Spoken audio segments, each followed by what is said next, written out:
Karthik Deepa serial March 29 எபிசோடுக்கான ஒரு promo தாங்க இந்த வீடியோவில் நம்ம இன்றைக்கி பார்க்க போகிறோம். எபிசோடை ஸ்டார்ட் பண்ணுறதுக்கு முன்னாடி இந்த வீடியோவை மறக்காமல் லைக் பண்ணிக்கோங்க. உங்களுடைய ஒவ்வொரு லைக்கும் அடுத்த வீடியோ போடுறதுக்கு கொஞ்சம் இன்ட்ரெஸ்டிங்காக இருக்குங்க. ஸோ என்ன நடக்குதுன்னா, நம்ம ஆனந்த் கேட்குறாரு கார்த்திக்கிட்ட, இங்கே பாரு கார்த்தி, அம்மா எங்கேயோ ஒளிய வச்சுக்கிட்டு இப்படியெல்லாம் பேசிக்கிட்டு இருக்கீங்க.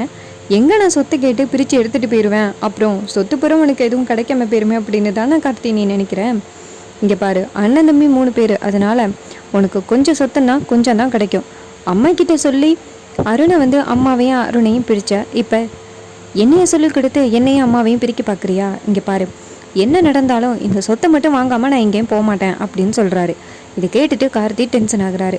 அப்போ தீபா சொல்கிறாங்க, சி நீ எல்லாம் என்ன மனுஷன், அம்மாவை காணும் அப்படின்னு எல்லாருமே எவ்வளோ சங்கடத்தில் இருந்துக்கிட்டு இருக்கோம், ஆனால் நீ இப்படி பேசுறியே, உனக்கு கொஞ்சம் கூட மனசில் இறக்கமே இல்லையா அப்படின்னு. அப்போ ஆனந்த் சொல்கிறாரு, இங்கே பாரு தீபா, நீ இந்த வீட்டுக்குள்ளே எப்படி வந்தேன்னு எனக்கு தெரியும். யாருக்குமே தெரியாமல் இந்த வீட்டுக்குள்ளே வந்துட்டு இன்னும் திமுரு தனாவட்டா பேசுகிற, உனக்கும் இந்த வீட்டுக்கும் எந்த வித சம்மந்தமும் இல்லை, அதனால் நீ வாயை மூடிக்கிட்டு ஓரமாக நின்று அப்படின்னு. அப்போ தீபா சொல்கிறாங்க, இங்கே பாருங்கள், இந்த வீட்டுக்கு நானும் ஒரு மருமக தான், அதனால் நான் பேசுகிறதுக்கு எல்லா உரிமையும் இருக்குது. இன்னைக்கு அத்தை காணும்னா அதுக்கு முழு காரணமே நீங்கள் மட்டும்தான். அத்தை எங்கே இருக்காங்கன்னு கூட தெரியாமல் எல்லாரும் மன உளைச்சலில் இருந்துக்கிட்டு இருக்கோம். ஆனால் உங்களுக்கு இன்னும் சொத்து மட்டும்தானே முக்கியம் அப்படின்னு. அப்போ அந்த இடத்துக்கு ரியா வராங்க.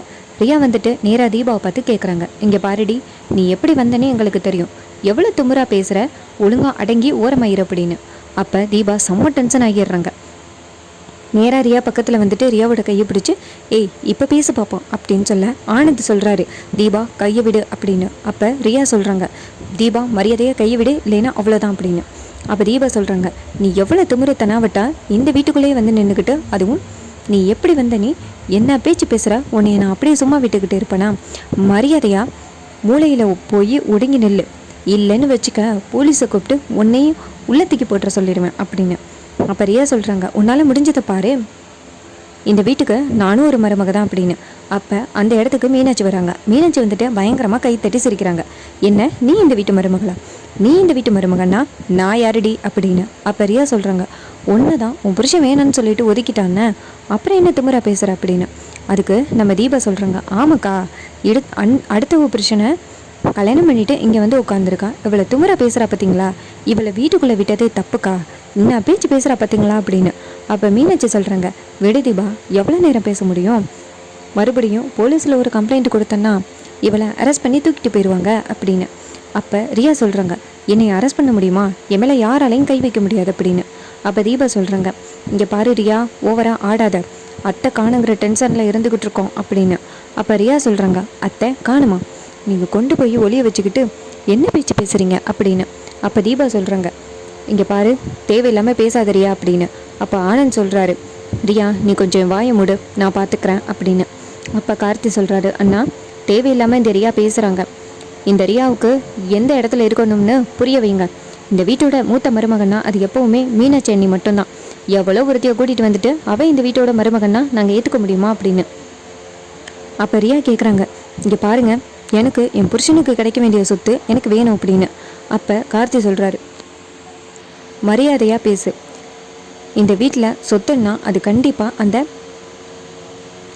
மீனாட்சி அன்னிக்கு மட்டும்தான், வேறு யாருக்கும் கிடையாது அப்படின்னு. அந்த நேரம் அருணாச்சலம் சொல்கிறாரு, தயவு செஞ்சு எல்லாருமே நிறுத்துங்க, நான் என் பொண்டாட்டி நாச்சியாவை காணும்னு ரொம்ப டென்ஷனில் இருக்கேன், ஆனால் நீங்கள் எல்லாரும் உங்களுக்கு சொத்து வேணும்னு பேசிக்கிட்டு இருக்கீங்கல்ல அப்படின்னு.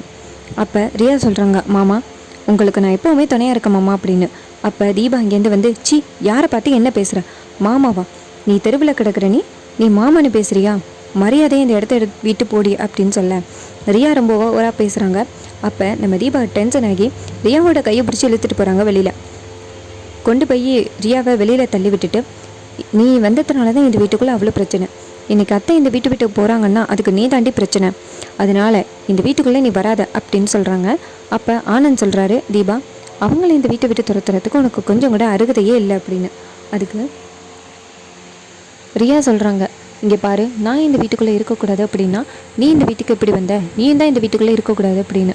இது கேட்டுட்டு தீபா சொல்கிறாங்க, இங்கே பாருங்கள் ஆனந்த், நீங்களுமே இந்த வீட்டுக்குள்ளே இருக்கக்கூடாதுன்னு தான், அம்மாவை காணும்னு எல்லாருமே பதட்டத்தில் இருக்கோம், ஆனால் உங்களுக்கு இன்னுமே சொத்து மட்டும்தானே முக்கியம், சொத்து வேணும்னா இந்த வீட்டை விட்டு போங்க, நாங்கள் அம்மாவை தேடி கண்டுபிடிச்சி உங்களுக்கு கிடைக்க வேண்டிய சொத்தை கொடுத்துட்றோம், போங்க மரியாதையா அப்படின்னு தீபா செமையாக கெத்து காட்டுறாங்க.